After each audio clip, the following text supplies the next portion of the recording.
Well, while Americans have been focusing on the disastrous Obamacare rollout, Israelis have been focusing on the nuclear threat from Iran. Joining us now is Ambassador Ido Aharoni, the General Counsel or Consul General of Israel in New York.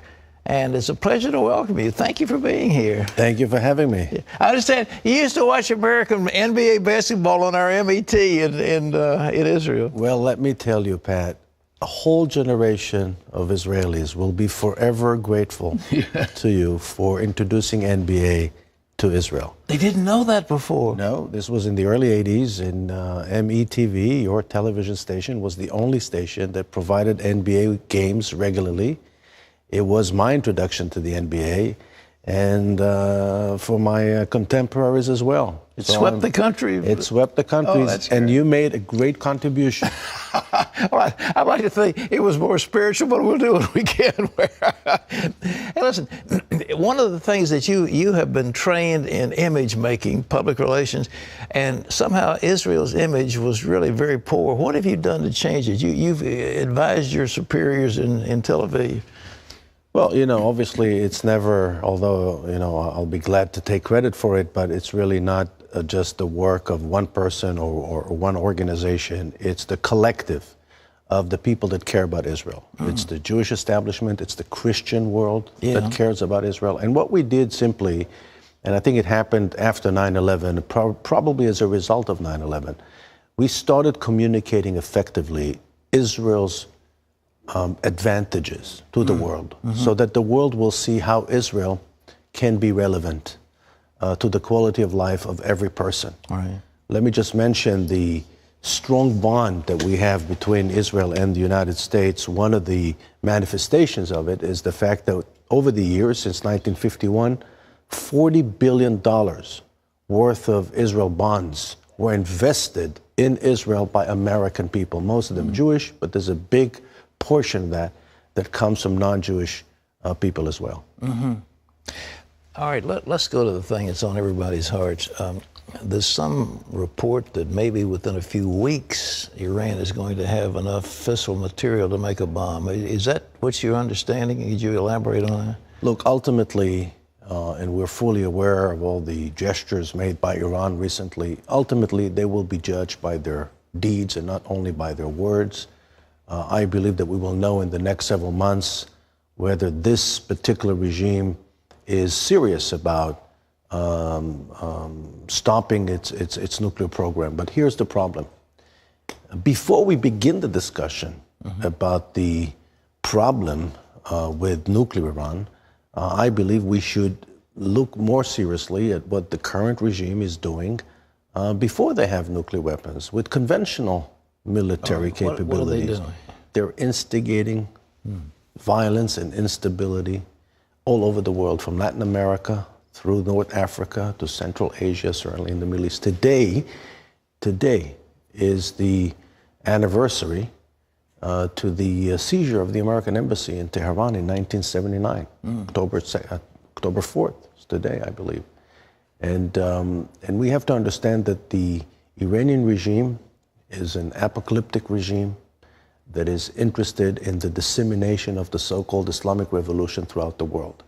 And they do it with or without nuclear weapons. They're doing it because it's part of their ideology. The current head has bragged that because of his soft soap, that the West was quiet and they were able to move forward with development of their program without the sanctions that had hindered them before. Is that pretty much the case? We believe that the reason why they made the current gesture, the so-called charm offensive, is because the sanctions are working. And we believe that as long as we have the combination of, on the one hand, strong, biting, crippling sanctions, and on the other hand, the presence of a real military option on the table, real military threat, the combination of the two will produce the result that we're looking for. The biggest mistake that we, the West, can make is by easing the tensions at this point. All right. But they really wanted to destroy, at least under Ahmadinejad. There was no question. He believed in the return of the Mahdi. He believed in there had to be some violence and destruction before the Mahdi came. And he was perfectly willing to annihilate Israel and said that. Is that enough of an existential threat to take military action? Look, there's no doubt that we view Iran's plans and aspirations and ambitions as the number one existential threat to our country. However, at the end of the day, Iran is not just Israel's problem. We believe Iran poses a threat to the entire Western civilization. How many of our viewers know that Iran is the only country in the whole world that has a full governmental agency titled the Ministry for the Exportation of the Islamic Revolution? They have only one job, and that is to export terrorism, to agitate and instigate trouble wherever they go. And so we're looking at this and we say, this is not just Israel's problem. The world doesn't have the luxury of allowing nuclear Iran. Once Iran becomes nuclear, they will not only become untouchable, but they will spark, almost overnight, a regional nuclear arms race. Well, you know, the Saudis have just backed off. They said the Americans are not very reliable partners anymore, and we're going to go our way. But one of the problems was the Saudis are afraid of Iran, and they wanted America to take bolder action. We're not doing it. You know, Pat, it's interesting that Rouhani's latest statements actually created new divisions in the Middle East. You find on the side that is opposing Iran's nuclear ambitions not only Israel, not only the Western world, but also many Arab countries. You mentioned Saudi Arabia, but Saudi Arabia is not the only Arab country that is very concerned with Iran's nuclear ambitions.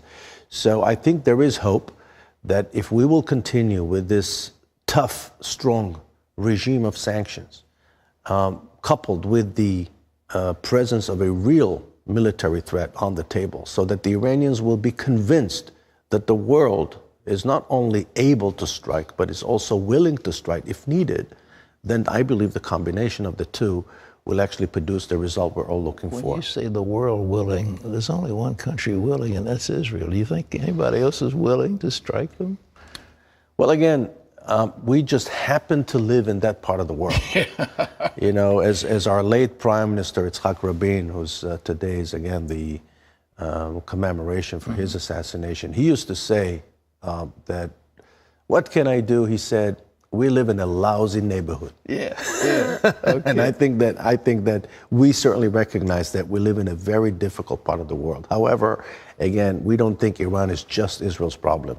I think Iran poses a threat to the entire Western civilization. No question. Thank you for being with us. Well, thank you for having me. Thoughts and prayers are with your nation during this difficult day. Thank you. Maybe the neighborhood will clean up. Let's hope so. Thanks again. Thank you.